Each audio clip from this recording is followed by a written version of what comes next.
Hi everybody, this is Frank from Musto Wine Grape Company. Today we're going to show you how to rehydrate your yeast. So everything I need is on the table here. I've already heated up some water to 110 degrees. That's where we want to be when we add our first nutrient, which is Go Firm. So we're going to use some Go Firm. I like to use a digital thermometer where we can get a quick reading. This water right now is at 111 degrees, which is close enough. So we're going to take that water, we're going to add our Go Firm to it. We sell them in different volumes. This is for a 6-gallon batch, so if you're making 2 batches, you buy 2 bags.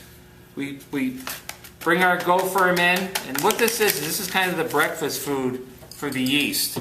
So I like to use a whisk when we stir everything up. And we're going to let this, we have plenty of time here because we're at 110 right now. That's the magic number for this. When it drops to 104, we're going to put the yeast in. So I have plenty of time to kind of whisk it in, get it all mixed up. And this is the water with the nutrient that we're going to be adding the yeast to. So it's a good environment for the yeast to rehydrate. So at this point, everything's stirred in. I'm going to wait for this to drop to 104, and obviously whisking it will cool it off too. So I'm at about 107, so we're going to be back as soon as this is down to 104 and we'll pitch the yeast. Okay, so our temperature is down to 104 on the Go Firm, so now it's time to pitch our yeast. We will have other seminars on different yeast selection, but the yeast that we have here is an L2056. This is a packet made for 6 grams. We will tell you how much you need for your volume of wine that you're making. I'm going to sprinkle the yeast up on top of the water. Alright, right now it came out of the freezer. We always store our yeast in the freezer. And I'm just going to give a little bit of a stir there to get it wet. And we're going to give it 15 minutes to start to rehydrate. And then in 15 minutes, I've got some of my juice of the wine we'll be making. We're going to be adding the juice in. Now we add the juice in for 2 reasons. We add it in, number 1, to acclimate the temperature. We do not want to pitch this yeast into the wine unless they're within 10 degrees of each other. So right now this wine is 104 degrees. Let's say that our must or our juice is 60 degrees. We've got to get this down to within 10. This has to come down to 70. So the best way to do that is to start feeding some of that cooler wine in. But we'll also be giving it the wine that it's going to be feeding on that's loaded with sugar. So that's going to start to give it some more sugar to eat so that it will continue to grow so we can pitch it into the wine. Now, thing to remember as we're waiting here is prepping the yeast properly is important, but yeast nutrients are also just as important. So we recommend 2 different nutrients. The first thing we want to put in is Fermate O. Once fermentation starts, we want to add Fermate O into the wine the day after fermentation starts. That's kind of like its breakfast where it's going to say, okay, let's get going. And the Fermate O is something that does not have nitrogen in it. It's fairly new, and it's what we want to start with. When the Brix drops 1/3, we're going to hit it with Fermate K, which is kind of like its power bar for the rest of the trip. And we'll add that in at the 1/3 drop. So if our yeast starts, or our Brix starts at 24, we're going to add that in at 16 Brix.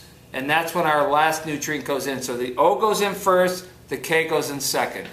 So we're going to leave this for 15 minutes. We're going to let it rehydrate. And then what we're going to start to do is start to feed some of the wine in to get it acclimated. We'd like to get this into our must within about 30 minutes if possible. We'll be back to you. You'll see we're getting a lot of activity here. Look at the yeast. There's little explosions going on underneath. I like to wait 15 minutes and then I give a little bit of a stir, but this is definitely coming back. You'll see little, and be aware that sometimes you get a very violent startup and sometimes it's very quiet. So don't get nervous if you're not getting the same reaction on all different yeasts. Different yeasts act differently. But I'm seeing a lot of activity on the bottom here, and if I give this a little bit of a stir, I'm just kind of mixing the yeast up with some of the Go Firm. And very shortly, really within 15 minutes, we're going to start to add some of our wine.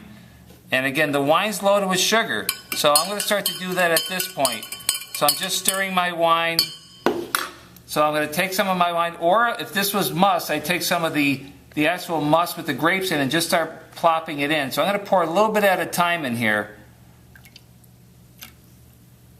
And what's happening is you're cooling the wine down, and you're going to end up giving it some sugar that it's going to be eating. And I usually do this every minute or so. I start feeding a little bit more in, and it's only going to help this thing to rehydrate properly. Now, once it's done rehydrating, again, we want this to be within 10 degrees of the must or the juice. So what I like to do is, we don't have it today, but if we had a large vat of must that's sitting at 60 degrees, and we'll just act like this is our must over here. So if this towel is our bucket of must, I like to pick this up, sit it right on top of the must so that it's actually touching it and helping to cool it off. But I can go from the wine and see where I am and come back to here. And as it's starting to cool off, I could dig into the wine with the cup and start to introduce more and more in. So I'm giving it more food and I'm allowing that temperature to acclimate. And once it gets within 10 degrees, the yeast gets within 10 degrees of the must, then what I like to do is take this, I pour it all on top of the must, and I let it sit there for about 6 hours. The reason I do that is we have the sugar down below and we have oxygen up on top, and that's what the yeast likes. After 6 hours, I start to see some activity up on top of the wine, and that's when I'll take that and I'll punch that yeast down into the wine, and by the next day that yeast is running pretty strong. So this is how we rehydrate our yeast. We'd be happy to help you make selections on yeast, and we'd also tell you the quantity of Go Firm, Fermade O, Fermade K that you'd need.